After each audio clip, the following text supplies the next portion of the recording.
This is not your ordinary family tree.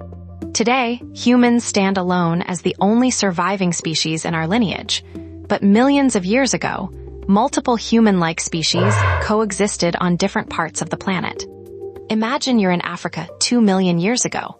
You'd see several distinct human species coexisting, each uniquely adapted to their environment, just as the great apes of today exhibit diverse traits and behaviors. At that time, hominin diversity was indeed high, with species like Homo habilis, Homo erectus, and possibly others like Paranthropus robustus sharing the landscape. Until around 40,000 years ago, multiple human species coexisted on Earth alongside our own. This period saw diverse hominins, such as Neanderthals and Denisovans, sharing the planet in different regions, creating a truly remarkable tableau of human evolution. Let's start with Homo erectus. This hominin was among the first to leave Africa and migrate across Asia, where it lived for over 1 million years. Despite having a smaller brain compared to modern humans, Homo erectus demonstrated sophisticated behaviors such as tool-making, controlling fire, and walking long distances. Around 1 million years ago, Homo heidelbergensis emerged. This species was robust and had a slightly larger brain compared to earlier hominins, making it an ancestor to both modern humans, Homo sapiens, and Neanderthals, Homo neanderthalensis. About 700,000 years ago, Homo antecessor lived in Europe. Though much about them remains enigmatic, they're thought to be an important link in our evolutionary lineage. These early humans were bipedal, possessed relatively large brains for their time, and displayed impressive hunting skills. But then there's the twist. About 600,000 years ago, Homo neanderthalensis appeared in Europe and parts of Western Asia. Known as Neanderthals, they were stocky, muscular, and incredibly intelligent. They made sophisticated tools, controlled fire, and had complex social structures. Here's what nobody tells you. Around the same time, another group called Denisovans lived in Siberia and Southeast Asia. We only know about them due to DNA evidence from ancient remains found in caves, such as teeth and bone fragments. Their existence has completely redefined our understanding of human diversity during the late Pleistocene era. Subject, the 5 human species that walk the Earth together now. This is where it gets crazy. About 200,000 years ago, we have Homo sapiens, modern humans, emerging in Africa. But remember, the world was still home to at least 3 other species of humans: Homo neanderthalensis in Europe and Western Asia, Denisovans across parts of Eurasia, and possibly Homo floresiensis on the island of Flores in Indonesia. That's 4 different kinds walking around. Subject, the 9 human species that walk the Earth together. Let's talk about one more: the Red Deer Cave people. Discovered around 13,000 years ago in China, they exhibited a mix of traits from both archaic humans and modern humans. They were likely among the last non-sapiens human groups to vanish. Here's a mind-blowing fact. For a period spanning tens of thousands of years, different human species coexisted on Earth. Imagine the complexity and diversity of interactions among these groups, competition for resources, potential interbreeding, and cultural exchanges. It's like stepping into an alternate universe where humanity was never alone, highlighting the rich tapestry of our evolutionary history.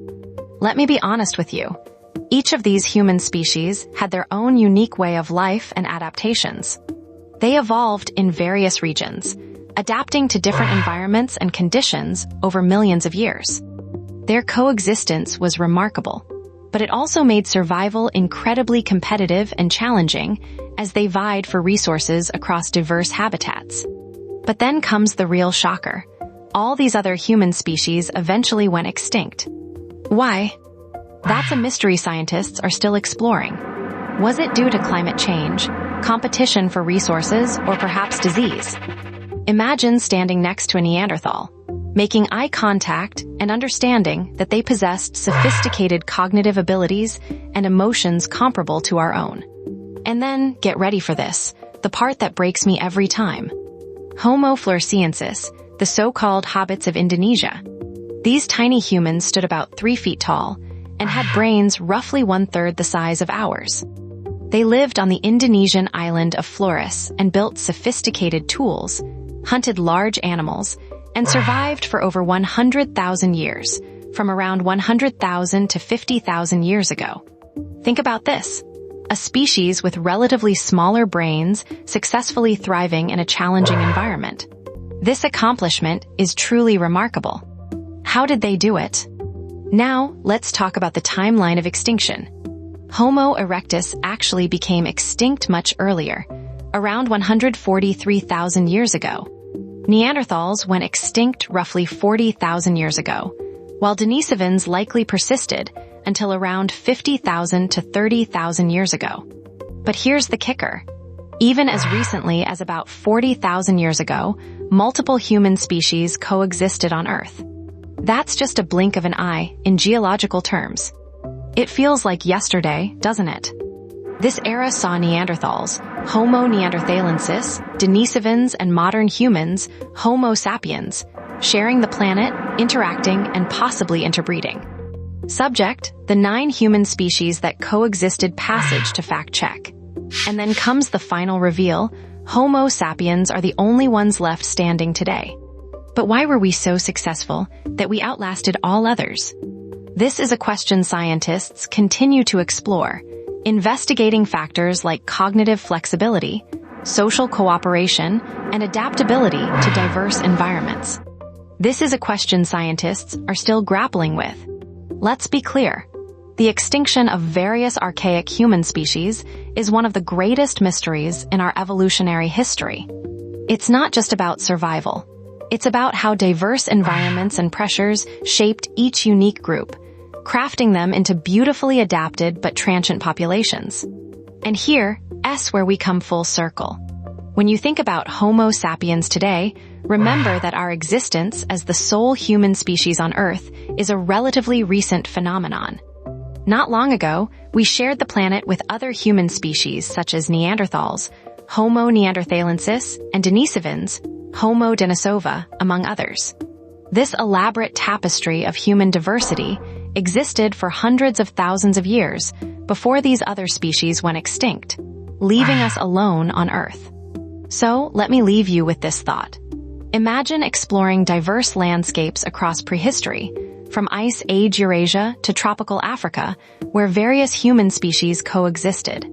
Each group uniquely adapted to its environment, a powerful testament to the incredible adaptability and resilience of hominins through time. Think about that next time someone tells you there's only one human species.